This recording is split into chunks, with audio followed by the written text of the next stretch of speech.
Hello students, welcome to simplify boards. I hope कि आपका जो नया सेशन है 2026-27 वाला, जो कि हमारी बोर्ड की क्लास भी है, तो आई होप कि आपका ये ईयर अच्छा जा रहा है और आप फर्स्ट डे से ही अपने बोर्ड्स की प्रिपरेशन कर रहे हैं। तो आज हम क्लास 10th मैथ्स का चैप्टर 1 कर रहे हैं, रियल नंबर्स। तो ये जो चैप्टर है ना, ये बहुत ही इंपॉर्टेंट है क्योंकि ये हमारे पूरे मैथ्स का ना एक बहुत ही स्ट्रॉन्ग बेस है। तो ये हमारा इससे एक स्ट्रॉन्ग बेस बनता है। तो अब अगर आप सोचो कि जो रियल नंबर्स है ये तो हमने 9th क्लास में भी पढ़े, तो अभी 10th क्लास में हम क्या एक्स्ट्रा कर रहे हैं इसमें। तो जो 9th क्लास में हमने पढ़े थे ना रियल नंबर्स, उसमें हमने सिर्फ नेचुरल नंबर्स पढ़े या होल नंबर पढ़े, तो ये सब चीज़ें पढ़ी थी। बट जो 10th क्लास है ना, इसमें हम नंबर्स का रिलेशन क्या है, कैसे हम इसको फैक्टराइज करते हैं, या फिर हम इसका HCF या LCM के पीछे का जो लॉजिक है वो समझेंगे। तो नंबर्स का बेसिकली स्ट्रक्चर कैसा होता है, तो हम ये चीज़ें क्लास 10th के फर्स्ट चैप्टर रियल नंबर्स में देखेंगे। क्योंकि ऑब्वियसली जो मैथ्स है ये रटने का सब्जेक्ट नहीं होता है, ये एक समझने का कंसेप्ट होता है। तो मैथ्स एक प्रॉपर समझने वाली चीज़ है, और ये सब्जेक्ट में हम अगर सम्स को रटते हैं तो हमारे आंसर्स नहीं निकलते, हमारे कंसेप्ट्स क्लियर नहीं होते। तो अगर हमारा ये चैप्टर प्रॉपरली अच्छे से हो जाएगा तो जो आगे के चैप्टर्स होंगे जैसे पॉलिनोमियल्स या फिर पेयर्स ऑफ लीनियर इक्वेशन या क्वाड्रेटिक इक्वेशन, तो ये सब हमें ईजी लगेंगे आगे। तो अभी हम पहले देखते हैं एक इंट्रोडक्शन कि जैसे प्राइम नंबर्स क्या होते हैं। तो वो नंबर जो या तो 1 से डिवाइड हो या फिर खुद से डिवाइड हो, वो नंबर क्या कौन से होते हैं, प्राइम नंबर्स। अब जैसे 2 है, 3 है, 5 है, 7 है, 11 है, तो ये नंबर्स या तो अपने टेबल पे जाते हैं या फिर 1 से मल्टीप्लाई होते हैं। ठीक है। अब सेकंड अगर हम देखें तो कॉम्पोजिट नंबर्स। अब कॉम्पोजिट नंबर्स कौन से होते हैं, जो नंबर्स 1 और खुद के अलावा भी किसी और नंबर पे भी डिवाइड हो जाएं, वो नंबर्स कौन से होते हैं, कॉम्पोजिट। मतलब जो किसी भी टेबल पे डिवाइड हो रहे हैं वो है कॉम्पोजिट नंबर। जैसे 4, 6, 8, 9, ये 2 पे जा रहे हैं, 3 पे, ये 2 पे भी जा रहा है, 4 पे भी जा रहा है, ये 3 पे भी जा रहा है, 9 पे भी जा रहा है। तो जो नंबर्स किसी और टेबल पे भी डिवाइड हो रहे हैं खुद के अलावा और 1 के अलावा भी, वो नंबर्स कौन से होते हैं, कॉम्पोजिट नंबर्स। और जो ये प्राइम नंबर्स है ना, इससे ज़्यादातर हम पढ़ेंगे कि हम प्राइम नंबर्स की फॉर्म में कैसे HCF LCMs के नंबर्स को लिख रहे हैं, तो ये हम आगे पढ़ेंगे। अब अगर हम सबसे पहले देखें थ्योरम 1.1, बहुत इंपॉर्टेंट है। तो ये थ्योरम क्या है, फंडामेंटल थ्योरम ऑफ अर्थमेटिक। अब नाम हमें ऐसे लग रहा है कि थोड़ी डिफिकल्ट होगी थ्योरम, बट ये थ्योरम जो है बहुत ईजी है। तो ये थ्योरम क्या कहती है कि जो भी कॉम्पोजिट नंबर है ना, उसे हम प्राइम नंबर्स के प्रोडक्ट की फॉर्म में लिख सकते हैं। और ये जो इनकी फैक्टराइजेशन होती है ना, वो यूनिक होती है। ये नहीं कि हर किसी से डिवाइड, इनकी जो फैक्टराइजेशन है वो यूनिक है। अगर अब हम इसकी स्टेटमेंट, एग्जैक्ट स्टेटमेंट देखें तो वो क्या है, हर एक कॉम्पोजिट नंबर को हम एक्सप्रेस कर सकते हैं as a product of prime, और जो उनकी फैक्टराइजेशन है वो यूनिक है apart from the order in which prime factors occur. चाहे वो प्राइम फैक्टर्स का कोई भी ऑर्डर हो, उससे फ़र्क नहीं पड़ता, जो इसकी फैक्टराइजेशन है वो यूनिक होती है, और इसे हम प्रोडक्ट ऑफ प्राइम नंबर्स की फॉर्म में लिखते हैं। अब अगर हम इसे सिंपल लैंग्वेज में समझे तो हर नंबर का एक फिक्स्ड प्राइम फैक्टर है जो चेंज नहीं होता है। अब अगर हम मान लो एक एग्जांपल लेते हैं 36, तो 36 को हम कैसे लिखते हैं, अगर हम इसका एलसीएम लें, 2 9 18, 3 3 9 एंड 3 1 3, तो हम कैसे लिख रहे हैं, 2 इंटू 2 इंटू 3 इंटू 3, है ना। तो ये क्या है, क्या है, 2 बार, और 3 भी क्या है, 2 बार। अब अगर आप देखो तो आप इसी और तरीके से क्या प्राइम फैक्टर्स में इस चीज़ को लिख सकते हो, मतलब कि इसी फॉर्म में आप कोई और प्राइम फैक्टर की फॉर्म में लिख सकते हो, नहीं लिख सकते ना, क्योंकि 2 ही बार है और 3 भी 2 ही बार है। आप ऐसा आप यहाँ नंबर्स को ऑर्डर चेंज कर सकते हो, चाहे जैसे 2 पहले लिख दिया, फिर 3 लिख दिया, फिर 2 लिख दिया, फिर 3 लिख दिया, या 3 पहले लिख दिया, फिर 2 लिख दिया, या 2 या 3, ऐसे ऑर्डर चेंज कर सकते हो। बट अगर 2 बार है तो उसे 2 बार ही लिखा जाएगा ना। तो इनकी जो फैक्टराइजेशन है वो यूनिक है, और ये क्या है, प्रोडक्ट ऑफ प्राइम्स है। मतलब कि फंडामेंटल थ्योरम ऑफ अरिथमेटिक क्या कहती है कि हर कॉम्पोजिट नंबर को as a product of prime लिखा जा सकता है, और इनकी जो फैक्टराइजेशन है वो यूनिक होगी। ठीक है। अब ये जो थ्योरम है ना, हम इस थ्योरम का यूज करके HCF निकालेंगे। एलसीएम निकालेंगे और जो भी एक्सरसाइज के क्वेश्चन हैं वो भी हम इसी के बेसिस पे सॉल्व करेंगे। तो ये एग्जाम्पल क्या कह रही है कि consider the numbers 4n where n is a natural number, check whether there is any value of n for which 4n ends with digit 0। तो अब हमें एक नंबर लिया 4n जहाँ पे n एक नेचुरल नंबर है, हमें चेक करना है कि क्या कोई n की ऐसी वैल्यू है जो 4n पे 4 का जो n है ना ये ऊपर है, ठीक है, तो यहाँ से कंफ्यूज मत होना, n ऊपर है, तो क्या ऐसा कोई n की वैल्यू है जहाँ पर 4n जो है वो डिजिट 0 पे एंड करे। अब अगर कोई नंबर है 4n तो किसी भी n के लिए अगर उस n को एक 0 डिजिट पे एंड होना तो उसका जो डिविजिबल है, मतलब वो किससे डिविजिबल होना चाहिए, फिर it should be divisible by 5, तो वो 5 का डिविजिबल होना चाहिए। अब जो प्राइम फैक्टराइजेशन है 4n की जो प्राइम फैक्टराइजेशन होगी उसमें 5 आना चाहिए, है ना, तभी तो वो उसका फैक्टर बनेगा। बट ये क्यों नहीं पॉसिबल, क्योंकि 4 को हम कैसे लिख सकते हैं, 2 का स्क्वायर, है ना, और साथ में क्या है हमारे पास n, तो अगर मैं इसे सिंप्लीफाइड फॉर्म में लिख लूँ तो 2 की पावर 2n। अब हमारे पास क्या हो गया कि जो हमारा प्राइम है इस फैक्टराइजेशन में वो क्या है 2। अब ये 5 से डिविजिबल कैसे होगा, क्योंकि इसका जो फैक्टर है वो तो 2 है। तो ये क्यों नहीं पॉसिबल, क्योंकि जो यूनिकनेस है फंडामेंटल थ्योरम ऑफ अरिथमेटिक की, उससे हमें क्या पता चलता है कि कोई भी और प्राइम जो है वो 4n की फैक्टराइजेशन का नहीं हो सकता, मतलब इसमें कोई भी नेचुरल नंबर ऐसा नहीं है जिसपे 4n एंड करेगा 0 पे, क्योंकि यहाँ पे इसका फैक्टर क्या आ गया 2 आया, तो अगर यहाँ पे 5 आया ही नहीं तो फिर ये 4n 0 पे एंड कैसे करेगा। तो इससे हमें क्या पता चला कि n की वैल्यू 0 पे नहीं आ सकती, कोई भी ऐसा नेचुरल नंबर नहीं है जहाँ पे n डिजिट 0 से एंड करे। क्यों, क्योंकि इसका फैक्टर क्या है 2। अब नेक्स्ट हम देखते हैं, next example, find the LCM and HCF of 6 and 20 by the prime factorization method. अब हमने एचसीएफ निकालना और एलसीएम निकालना। अब मैं अगर 6 को देखूं तो ऑब्वियस सी बात है, हम 6 को कैसे लिखते हैं, तो 3 × 6 and 3 × 1 = 3, तो मैं 6 को कैसे लिख सकती हूँ, 2 भी एक बार है, 3 भी एक बार है। और अगर मैं 20 को देखूँ तो 2 × 10 = 20, 2 × 5 = 10, 5 × 1 = 5, तो 20 क्या है 2 × 2 × 5, मतलब 2 का स्क्वायर 2 बार है एंड 5, ठीक है। अब उन्होंने बोला है कि हमें एलसीएम भी निकालना और एचसीएफ भी निकालना। तो अगर हम एचसीएफ देखें 6 और 20 का, तो वो क्या, एचसीएफ क्या होता है, product of the smallest power of each common prime factor. Smallest power जो है प्राइम फैक्टर्स की उसका प्रोडक्ट में। अब हम देखें 6 और 20 में से, तो जो स्मॉलेस्ट मतलब जो 2 है एक बार है और एक बार नीचे भी है, तो स्मॉलेस्ट किस में, मतलब यहाँ पे 2 बार है, यहाँ पे एक बार है, तो स्मॉलेस्ट 6 वाले में था तो हमने एक बार लिखा, तो एचसीएफ क्या आ गया 2 हाई। तो एचसीएफ की फुल फॉर्म क्या होती है, हाईएस्ट कॉमन फैक्टर। तो अगर हम एलसीएम देखें अब 6 और 20 का, तो वो क्या आ जाएगा, एलसीएम क्या होता है, product of greatest power of each prime factor. तो इसमें जो भी ग्रेटेस्ट पावर्स जितनी है उनका प्रोडक्ट कर देना। अब जैसे 2 क्या है, 2 बार है, तो इसकी ग्रेटेस्ट पावर है, मतलब जो ज़्यादा बार है उसे यहाँ लिख देना, जो कम बार है उसे यहाँ लिखा। तो जैसे 2 बार है यहाँ पर, तो इसे लिखा। अब 5 तो एक ही बार है तो उसे भी लिख लिया। 3 भी सबसे ज़्यादा कितनी बार है, एक बार, तो इसे लिख लिया। क्योंकि 2 यहाँ पे एक बार है, यहाँ पे 2 बार है, तो हमने इसे नहीं लिखा, इसे लिखा जिसकी वैल्यू ज़्यादा, जो ज़्यादा बार है। तो ये कितना आ जाएगा, 2 का स्क्वायर 5 एंड 3, तो ये जो है ये हमारा एलसीएम आ जाएगा।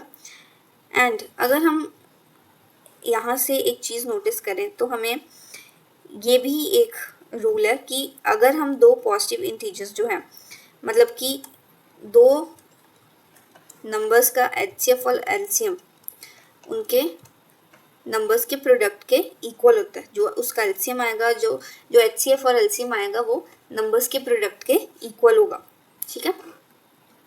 तो इसका एलसीएम एचसीएफ निकला है ना, ये एलसीएम है एंड ये एचसीएफ है। एचसीएफ क्या थी कि जो पावर है वो स्मॉलेस्ट पावर जो है प्रोडक्ट ऑफ स्मॉलेस्ट पावर, तो स्मॉलेस्ट पावर कितनी थी, मतलब जो दोनों में थी, 2 यहाँ पे 2 बार था बट 2 यहाँ पे 1 बार था, तो हमने ये वाला लिया। ठीक है, अब नेक्स्ट एग्जांपल देखते हैं।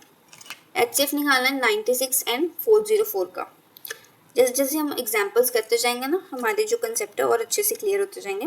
अब अगर मैं 96 को लिखूँ तो कैसे लिख सकते हैं, तो 4 8 1 9 2 16 2 6 12 2 3 6 एंड 3 1 3। तो हमने 2 को 5 बार लिखा and then multiply by 3। Same अगर मैं 404 को लिखूं,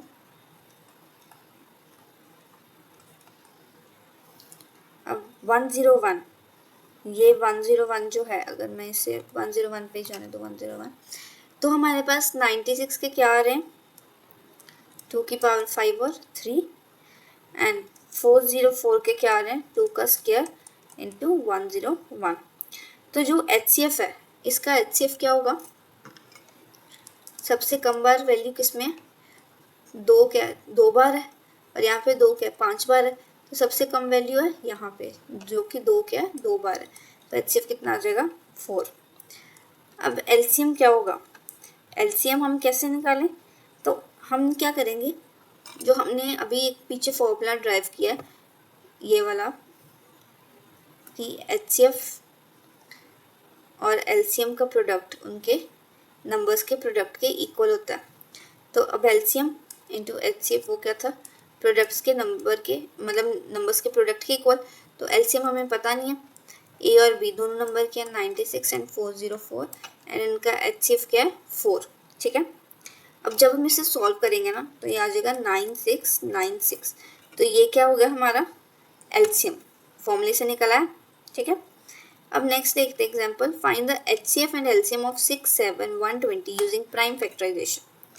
अब हमने प्राइम फैक्टराइजेशन यूज करके इसका HCF एंड LCM निकालना। तो ये जो फॉर्मूला है ना, ये 2 नंबर के लिए, इसे आप 3 नंबर वाले पे नहीं लगा सकते। जैसे यहाँ पे 3 नंबर्स है ना, तो इसे आप 3 नंबर वाले पे नहीं लगा सकते। अब मैं अगर 6 का देखूँ तो वो क्या, 2 3 6, और अगर 72 का देखूँ तो वो क्या आएगा,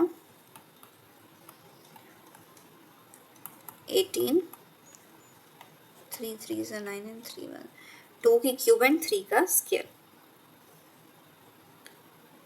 तो 72 का क्या होगा, 2 की क्यूब एंड 3 का स्क्वायर। अब अगर 120 देखो तो वो कितना आएगा,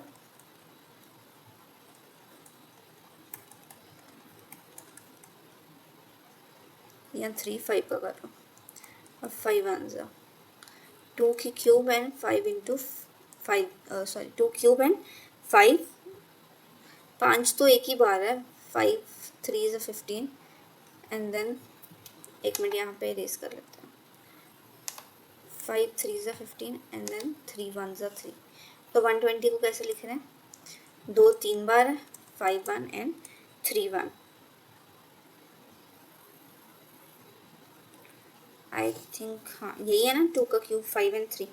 अब अगर हम इसका HCF देखें 672 और 120 का, तो इसका हाईएस्ट कॉमन क्या है, इसमें 2 एक बार है, इसमें भी एक बार तो है ही है, इसमें भी एक बार तो है ही है, तो 2 इंटू इसमें भी 3 एक बार है, इसमें भी एक बार तो है ही, इसमें भी एक बार है, तो HCF क्या आ गया, 6। अब अगर हम LCM देखें तो LCM क्या आ जाएगा, हाईएस्ट पावर कौन सी, 2 की क्यूब एंड देन 3 में 3 का स्क्वायर एंड देन 5 में तो एक ही है, तो इसका LCM क्या आ गया, 360। तो हमें उसने HCF एंड LCM निकालने के लिए बोला था, वो हमने निकाल दिया। ठीक है, अब स्टार्ट करते हैं एक्सरसाइज 1.1। फर्स्ट क्या है, express each number as a product of prime factors. तो हम इसे प्राइम फैक्टर्स की फॉर्म में कैसे लिखेंगे, 140 है, 2 के टेबल पे जाएगा, 2 7 14, 2 3 6, 2 5 10, अब 5 7 35 एंड 7 1 7। तो ये क्या है, 2 इंटू 2 इंटू 5 इंटू 7, 2 का स्क्वायर इंटू 5 इंटू 7। तो ये क्या आ गया, as a product of prime factors की फॉर्म में हमने इसे लिख लिया। अब सेकंड क्या है 156, अब इसे लिखेंगे 2 7 ज़ा 14, 1 2 8 ज़ा 16, 2 3 ज़ा 6, 2 9 ज़ा 18, 3 1 ज़ा 3, 3 3 ज़ा 9 एंड 13 1 ज़ा 13।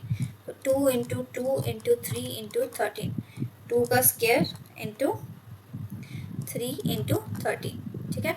अब 3825 इसे कैसे लिखेंगे, 3825 को पहले किस पे जाएगा 3 पे, 3 1 ज़ा 3, 3 2 ज़ा 6, 7 ज़ा 21, 3 5 ज़ा 15। अब फिर से 3 पे जाएगा, 3 4 ज़ा 12, 3 2 ज़ा 6, 3 5 ज़ा 15। अब ये किस पे जाएगा 5 पे जाएगा, 5 8 ज़ा 40, 5 5 ज़ा 25। अब ये दोबारा किस पे जाएगा 5 पे, 5 1 ज़ा 5, 5 7 ज़ा 35, अब 17 1 ज़ा 17। अब ये क्या 3 इंटू 3 इंटू 5 इंटू 5 इंटू 17, तो इसे कैसे लिखेंगे 3 का स्क्वायर, 5 का स्क्वायर एंड 17, ठीक है। अब नेक्स्ट 5005, अब हम 5005 को कैसे लिखेंगे, अब ये किस पे जाएगा 5 पे पहले, 1001, अब ये किस पे जा रहा है 7 पे, 7 1 ज़ा 7, 7 अब यहाँ पे 7 3 आया, 7 4 ज़ा 28, 7 3 ज़ा 21। अब नेक्स्ट किस पे जाएगा 11 पे, 11 1 ज़ा 11, 33, 11 3 ज़ा 33, 13 1 ज़ा 13। अभी ये क्या आ जाएगा 5 इंटू 7 इंटू 11 इंटू 13। अब इसमें कोई भी रेपिटेशन नहीं था, तो यही है as a product of prime factors, ठीक है। अब नेक्स्ट क्या 7429, अब ये किस पे जाएगा, ये सबसे छोटा नंबर जो है वो होगा 17, और जब हम 17 के टेबल पे 7429 को डिवाइड करेंगे तो ये जाएगा 437 पे। तो ये जब 437 पे जाएगा तो नेक्स्ट क्या आएगा,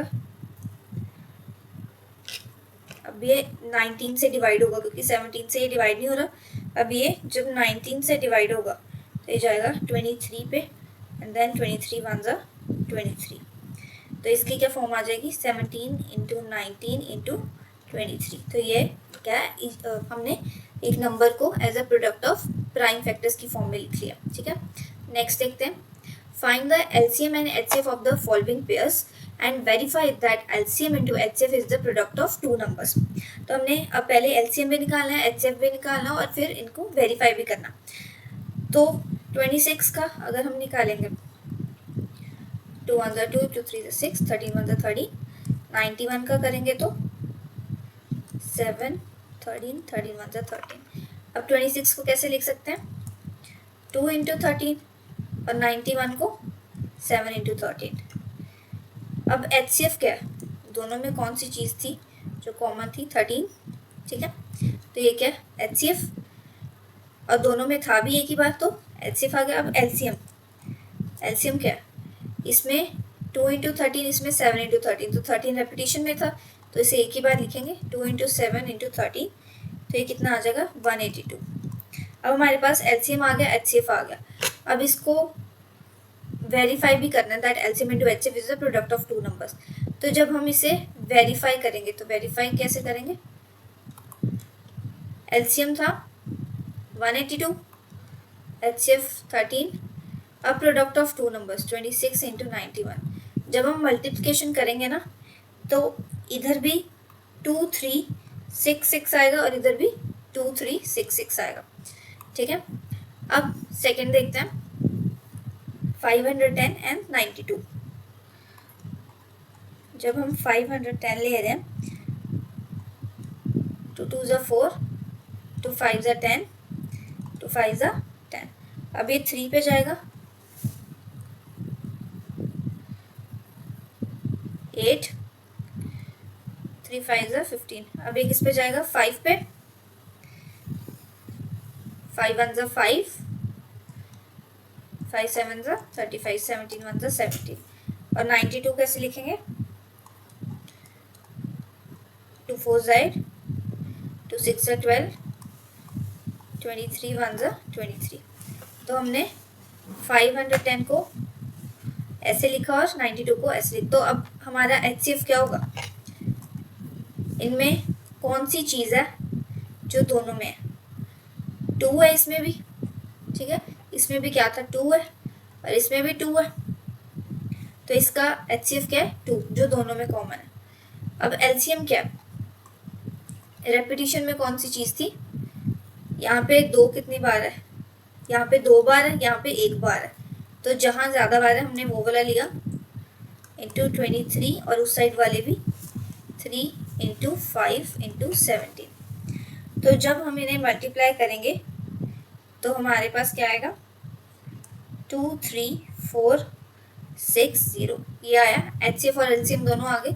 और जब हम इन्हें वेरीफाई करेंगे, जब हम 2 इंटू 2 3 4 6 0 करेंगे और 510 इंटू 92 करेंगे तो हमारे पास क्या आएगा 46920, और यहाँ पे भी क्या आएगा 46920। अब थर्ड देखते हैं 336, ये 2 पे जाएगा, पहले 2 1 2, 2 6 12, 2 8 16, 2 8 16, 2 4 8, 2 4 8, 2 2 4, 2 2 4, 2 1 2, 3 7 21 एंड 7 1 7। तो अब 54 देखते हैं, 2 2 4, 2 7 14, 3 9 27, 3 3 9, 3 1 3। तो अब हमने 336 को कैसे लिखा, 2 into 2 into 2 into 2 into 3 into 7, और 54 को 2 इंटू 3 इंटू 3 इंटू 3।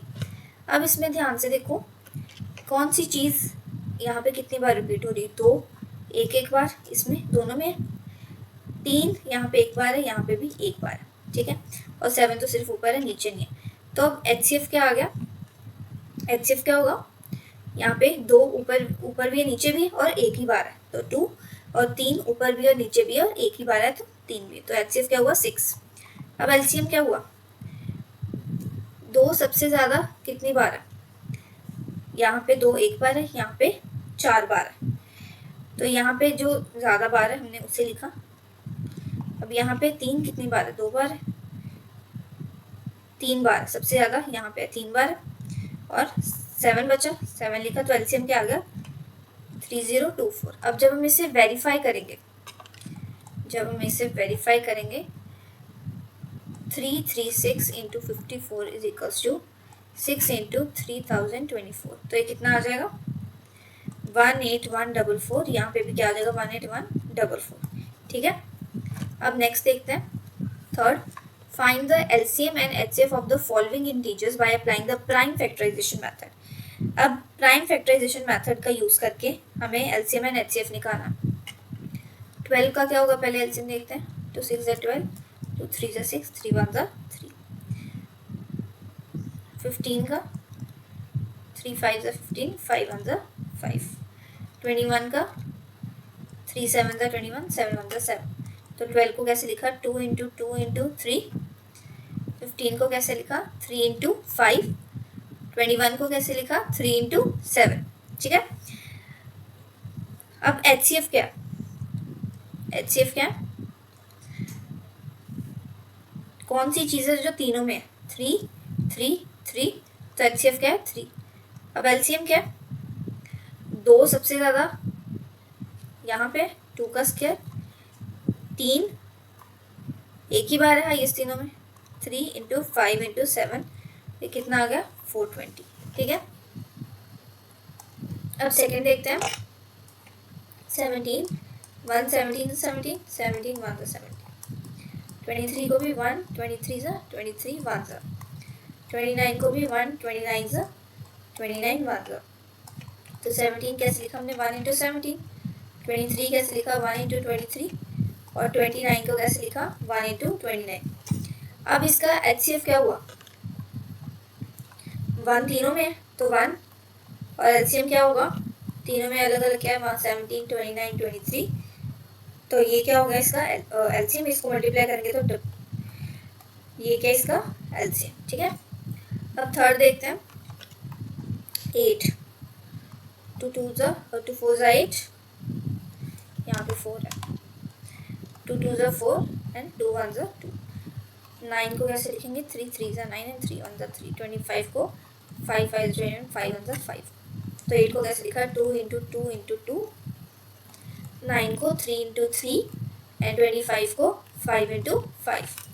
अब इसका HCF क्या हुआ, इसका HCF क्या है, तीनों में कौन सी चीज़ होगी, इसका HCF हो गया 1, कि तीनों में एक चीज़ होगा, एक नंबर HCF 1। LCM क्या होगा, 2 का क्यूब, 3 का स्क्वायर, 5 का स्क्वायर, तो ये आ जाएगा 1800, तो ये इसका LCM। नेक्स्ट देखते हैं fourth, given that HCF is 9 and LCM, हमने LCM निकालना है, HCF पता और नंबर्स भी पता कौन से 306 एंड 657। अब हमने जो फॉर्मूला पता है कि HCF into LCM is equals to product of two numbers, हमें पता नहीं ये चीज़। अब HCF क्या, 9, LCM हमें नहीं पता, टू नंबर्स का प्रोडक्ट 306 और 657, तो LCM क्या आ जाएगा, 306 इंटू 657 बाई 9। जब हम ये कैलकुलेशंस करेंगे तो ये कैलकुलेशन करने के बाद हमारा आंसर क्या आएगा, 22,338, तो ये क्या आ जाएगा हमारा LCM। ठीक है, नेक्स्ट देखते हैं, check whether 6n can end with digit 0 for any natural number n, क्या 6n एंड कर सकता है डिजिट 0 पे किसी n नेचुरल नंबर के लिए। अब अगर कोई नंबर एंड करेगा 0 पे तो वो किसका डिविजिबल होना चाहिए, it should be divisible by 10, तो 10 का डिविजिबल होना चाहिए, या फिर अगर 10 का नहीं तो अगर हम इसके फैक्टराइजेशन करेंगे 2 और 5, तो वो या तो 2 का डिविजिबल होना चाहिए, 5 का डिविजिबल होना चाहिए। बट अगर मैं 6n को देखूं तो 6n क्या है, 2 इंटू 3, तो इसमें 2 तो है बट 5 नहीं, 5 की जगह 3 है, तो अकॉर्डिंगली अगर हम according to fundamental theorem of arithmetic देखें तो यहाँ पे लिख लेते हैं, according to fundamental theorem,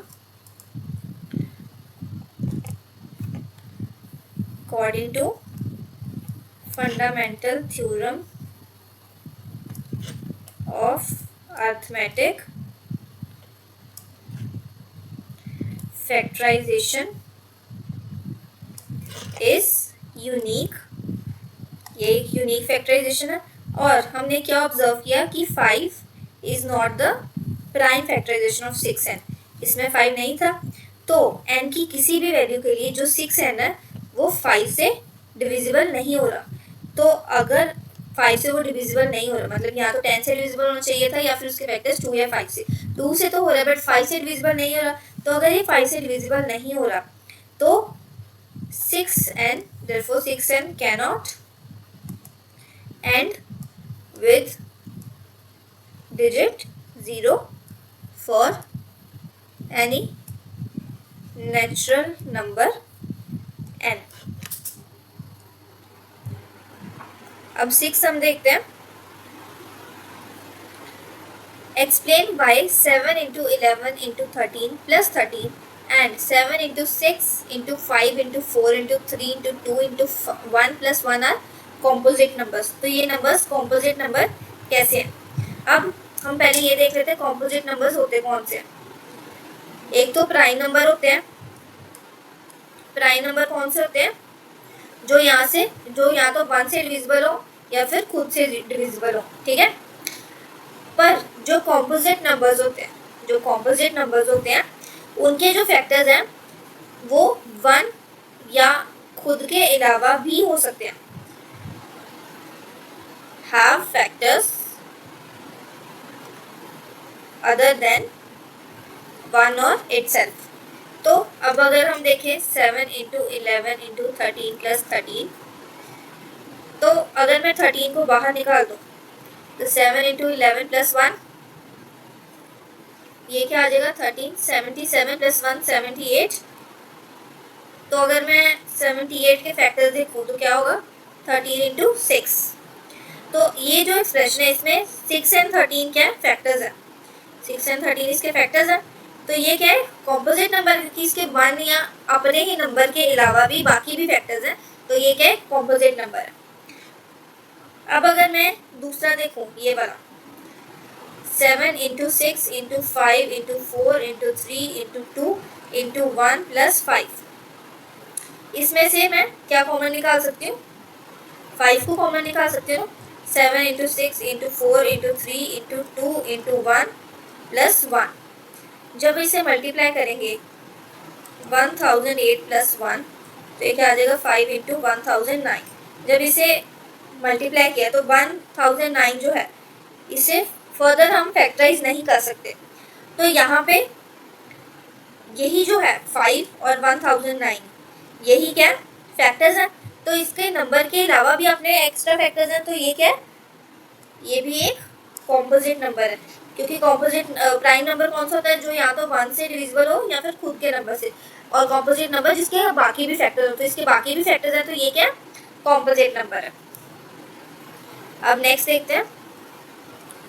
There is a circular path around a sports field. Sonia takes 18 minutes to drive one round of the field, while Ravi takes 12 minutes for the same. Suppose they both start at the same point and at the same time and go in the same direction. After how many minutes will they meet again at the starting point? अब एक circular path है जहाँ से सोनिया ने जब start किया तो उसने एक पूरा राउंड लगाया और उसने कितने टाइम ली? 18 मिनट्स लिए। और जब रवि ने स्टार्ट किया सेम जगह से तो रवि ने कितना टाइम लिया? 12 मिनट। अब अगर दोनों ने सेम पॉइंट से शुरू किया और सेम टाइम पे शुरू किया और सेम डायरेक्शन में गए हो तो वो कितनी देर बाद स्टार्टिंग पॉइंट पे मिलेंगे? तो जो रवि है उसे कम टाइम लग रहा है राउंड कंप्लीट करने के लिए, तो क्योंकि वो सेम डायरेक्शन में गए हैं तो वो दोबारा मिलेंगे उस टाइम पे जब रवि एक राउंड कंप्लीट कर देगा। तो अगर हम एलसीएम देखें 18 का और 12 का, 2 9 18, 3 3 9, 3 1 3, और 12 का देखें तो 2 6 12, 2 3 6, 3 1 3। अब अगर मैं इसका एलसीएम देखूं तो यहाँ पे 3 एक बार है, यहाँ पे भी है, ज़्यादा किसमें? ये 3 इंटू 3 और 2 ज़्यादा किसमें? इधर, तो 2 इंटू 2 तो यार 36। तो आफ्टर 36 मिनट्स ये दोनों आपस में दोबारा मिलेंगे। After 36 minutes they will meet together at starting point. ठीक है, अब यहाँ पे हमारी जो फर्स्ट एक्सरसाइज है वो कंप्लीट हो गई है। तो आई होप कि आपको वीडियो अच्छी लगी हो, आपको पूरी एक्सरसाइज समझ आई हो। तो जो नेक्स्ट एक्सरसाइज 1.2 है वो हम नेक्स्ट वीडियो में करेंगे। तो आप तब तक के लिए ये पूरी एक्सरसाइज को अच्छे से रिवाइज कर लो एंड मिलते हैं नेक्स्ट वीडियो में। Thanks for watching.